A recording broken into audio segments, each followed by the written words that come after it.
What is up mga men? So for today's video, gusto ko lang ipakita sa inyo yung mga order sa akin para bukas.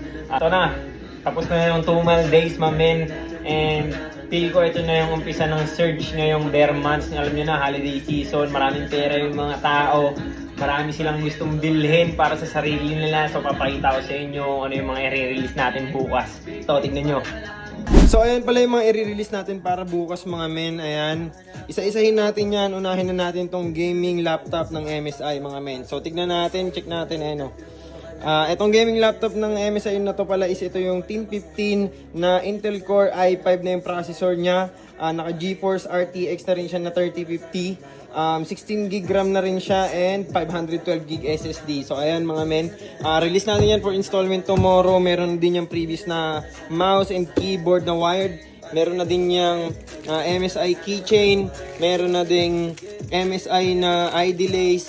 And meron na din tayong MSI na mousepad. And of course yung MSI natin na backpack for laptop. Yan, freebies yan lahat mamen kapag umorder kayo sa akin ng ganyan. And next naman natin itong iPhone 13 na 128GB brand new seal. So ito, sold to for tomorrow. Kapag bumili ka pala sa akin nito mamen, below SRP na yan, may previous na din yan. It's either AirPods or yung 20 watts adapter ng iPhone. So mamimili ka doon sa dalawa na yan. And syempre yung case at saka tempered natin na pang iPhone 13, hindi mawawala yan. And next naman itong iPhone 13 din, 128GB, same lang sila, white. So ito naman, release natin yan for tomorrow, installment din. So meron pa din siyang previous na case at saka tempered kahit installment siya.